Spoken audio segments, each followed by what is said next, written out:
Very good evening to you. I'm Lisa Broom with the CBC Evening News.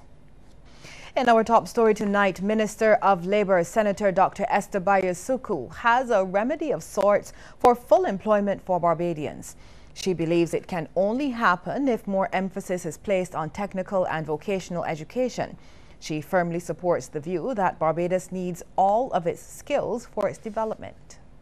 We have to fire on all cylinders. For Barbados to be competitive, we have to ensure that every Barbadian can achieve, that every Barbadian can participate in our society and in our economy. And for that to happen, it means that those persons who are choosing an academic stream, we have to be able to find outlets for them to be able to contribute. For those persons who are choosing technical areas, we have to be able to support them and help them in that regard. For persons who are interested in entrepreneurship, we, and by we I mean the government, we have to be able to ensure that there are areas, incubators for them to develop. Senator Bayasuku wants Barbados to move to a stage where it produces workers of world-class standards. And this, she believes, will reduce the need to acquire a work permit. I want to see the day, I want to see it we come to an end of the time when we have to approve work permits for A-class carpenters, because we can't find A-class carpenters in Barbados, because we are producing workers at world-class standards, so that A-class is nothing that we're afraid of. We will be doing A-class as a matter of course. And so, not that we don't want migrant workers to come in, but that the justification would not be that we don't have any available in Barbados. The Barbados Transport Board is in negotiation with the TVET Council to expand its existing training program. Manager of Marketing and Corporate Communication, Linda Holder, is pleased with the program, identifying Akil Craig Brown as a shining example. The young man, a gold medalist at the 2016 World Skills Barbados competition, has been brought on board to work with the Transport Board. His dedication to learning continues. His aptitude, his attitude, it is very commendable. The skills that he gained in this program are an asset to our quality assurance department, and we are so proud of it. We have put him to work in what is our most critical shift, which is our night shift, to make sure that the buses are available for the next morning. And this is one of your colleagues. And Team Barbados is gearing up and is going for gold at the World Skills International leg in Abu Dhabi. The event, the largest vocational skills competition, is set to take place from October 14th to 19th. Barbados will be represented in the areas of garment making, hairdressing, the automotive industry and culinary arts. The island will also have a presence at the inaugural International TVET Youth Forum. The team was introduced during a press conference at the TVET Council. Executive Director Henderson Eastman strongly defended the island's participation in the competition in the United Arab Emirates.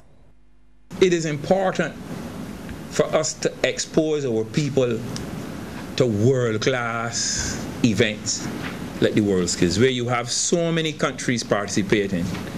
And when you go there, you will see the level at which people are at. And if you compete at that level, both the competitors and the experts who are working here in the institutions, you will see, and you will be able to bring back something to your institution.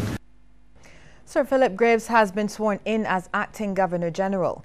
He took the oath of office at a minute after midnight, replacing Sir Elliot Belgrave, whose retirement took effect at midnight. Chief Justice Sir Marston Gibson administered the oath at Government House.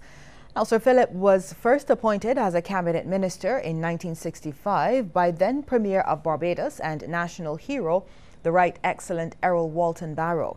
He is the only surviving member of the delegation chosen to go to England in 1966 to negotiate for Barbados's independence. He retired from elective politics in 1994, and in 2009 he was conferred with Barbados's highest honor, Knight of St. Andrew. More funds have been added to the pot of the Elliot and Loretta Belgrave Scholarship Fund. The fund, launched this year to help financially strapped Barbadians furthering their education locally, received a boost from the Barbados Tridents cricket team. CEO Jason Harding says the 6-year-old team will contribute $30,000 over 3 years as part of its social responsibility. Sir Elliot was happy for the donation and thanked the public for its support in recent fundraising activities. Scholarship winners will be selected in September, and Sir Elliot says certain areas of national development will take priority.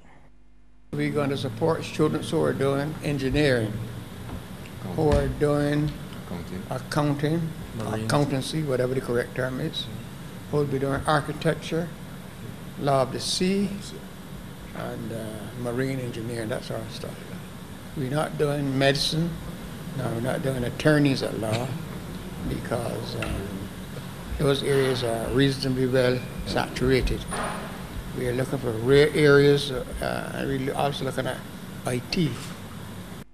The increased National Social Responsibility Levy announced by Minister of Finance and Economic Affairs Chris Sinclair in the recent budget is now in effect. The NSRL, introduced in September last year, moved from 2% to 10%. The levy was imposed on goods imported into Barbados and on domestically manufactured goods. There has been concern in a number of quarters across the island, and it was later revealed that a basket of basic VAT-free goods will be exempt from the increased National Social Responsibility Levy. Well, showers and overcast skies were the order of the day as a tropical wave affected the island. From 10 this morning, the Met Office issued a flood warning with predictions for between 2 and 3 inches of rain. Several events, including the Republic Bank's official launch for Grand Kadooment, were postponed. However, others, like the BADMC's Farmers Market in Fairy Valley, continued amidst the showers. That flood warning was discontinued at 6 in the evening. However, the island will still experience periods of rain tonight, and we'll have a full weather package coming up later in the evening news. We'll take a break, but come back with more news afterward.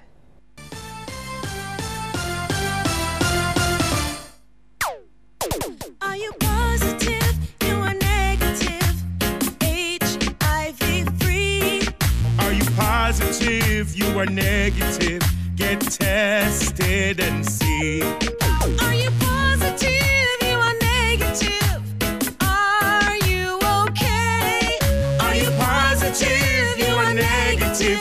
Get tested today. Live Up, the Caribbean Media Alliance, in association with Scotiabank, PANCAP, and local ministries and departments of health, are for the 10th anniversary of Regional Testing Day, providing free HIV testing and counselling. Visit us online at iliveup.info for a schedule and full list of testing sites. Shouldn't you know your status? Live up for those you love, protect, and respect. Come on, get tested. Are you positive? You are negative. Live up today.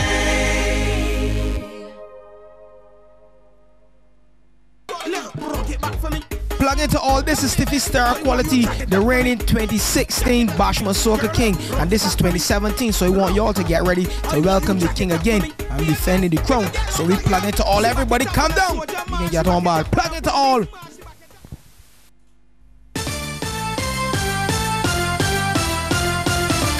Police have broken up a car theft ring, charging 3 men in the process. As a result, 35-year-old Ryan O'Neill Wickham of Enterprise Coast Road, Christchurch, will spend the next 3 years in prison. He appeared in the District A Magistrates Court this morning before Magistrate Graveney Bannister and pleaded guilty to stealing 1 of 21 cars over the last 3 years. Now, that one was from the Bridgetown Division, but in all, Wickham faces 14 counts of theft of motor cars from the Northern Division and another 6 from the Southern Division. And he faces the possibility of even more jail time when he appears in different courts around the island over the next few days to answer the other charges. Now, his alleged accomplices, Dwayne O'Neill Best of Lowthers Hill, St. Patrick's, and Shanley Stevenson Nurse of Maxwell Hill, both 36 years old, pleaded not guilty to handling the stolen cars. They were granted $15,000 bail with one surety by Magistrate Bannister. Best and Nurse are expected to reappear in court on the 4th and 10th of July, respectively. Barbadian fisherfolk have been doing their share of giving during their week-long celebrations. A group representing Bridgetown Fisherfolk made a large donation worth almost $2,000 to the Salvation Army. 1,000 flying fish, 60 to 70 pounds of shark, billfish and marlin, plus limes and bags of rice. It was almost $2,000 in donations to the Salvation Army. Patricia Prescott, representing the Bridgetown fishermen, boat owners and fish processors, says they chose the Salvation Army because of the good work it does within the city. She says the initiative was put on hold for the last 7 years because there was simply not enough fish coming in. At the time, the issue was sargassum seaweed, but she says it's no less of a threat. We didn't really have a problem with it this season. I find that coming on to late this season, we saw a couple seaweed coming in, but we haven't heard the fishermen really complaining about it like last year and a couple years ago. So it wasn't that bad. Yeah, and the boats bring in good fish. Major Sinu Theodore, Divisional Commander of the Salvation Army, thanked the Bridgetown Fisherfolk, saying the bounty will benefit those arriving at the NGO for daily meals as well as shut-ins. He says more people are relying on the meals, although figures do fluctuate. One thing we know, there have been more demands on us. And also not only people coming to eat here, but also in the main office when people come for dry good provisions and to help the children to go to school. And some come for cash, but we don't give cash really most of the time because we need the cash to provide the service here. The donation was witnessed by Democratic Labour Party hopeful for the constituency Henderson Williams, who says the unique situation of the city requires a sensitive response. One of the things that we have been caucusing on and having conversations about are housing needs, food support, similar to these types of institutions. There are government institutions that contribute on a daily basis as well. So we are looking at those types of scenarios and we are assisting. The candidate also hopes to institute a public pantry to assist needy Bridgetown families. Denise Blackman, CBC News. Thanks, Denise. And sports news is up next. Stay with us.